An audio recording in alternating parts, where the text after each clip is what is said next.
আসসালামু আলাইকুম। গতদিন আমি দেখাইছিলাম কিভাবে স্ট্যাটা ডাটা আরে ইনপুট করা হয়। আজকে আমি আলোচনা করব কিভাবে এসপিএসএস ডাটা আরে ইনপুট করা হয়। ধরুন এটা হচ্ছে আমাদের এসপিএসএস ডাটা।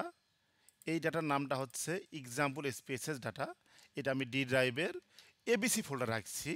সুতরাং গতদিন আমি এই ডাটা ছিল স্ট্যাটা ফরম্যাট, এইটা আমরা ওপেন করেছি। আজকে ওপেন করব এসপিএসএস ডাটাটি। তো আমি এখানে S2 দেই, S2। আর এইখানে মাই ডাটা, এখানে আমার দিতে হবে এসপিএসএস এর যেটা সেটা। এখানে ছিল ডিটিএ, এখানে ছিল ডিটিএ, আর এইখানে হবে স্যাপ। এইটা ছিল আমার স্ট্যাটা ডাটা। এটা আমি ওপেন করলাম, স্ট্যাটা ডাটা ওপেন হয়ে গেছে। এখন আমি এটা করব, এখানে দিতে হবে এসপিএস এর ডাটার নামটা দিতে হবে। এখানে দেখি নাম কি আছে। এই নামটা আমি কপি করে নিয়ে আসি, রিনেমে দিয়ে কপি করে নিয়ে আসবো।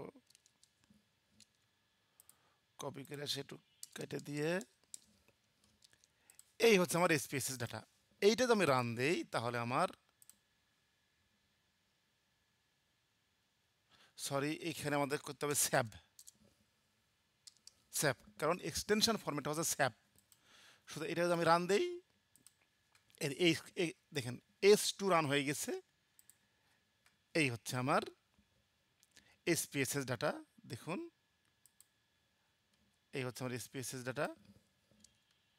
এই 1 1, এটা হচ্ছে কি ছিল 14 15, 1 1 14 15 37 1 2 7 মিলে গেছে।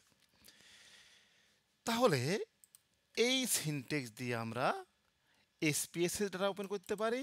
আর এই সিনটেক্স আমি গতদিন আলোচনা করেছি, এটা দিয়ে আমি করব স্টার ডাটা। তো আজকের টপিক ছিল how to open SPSS data.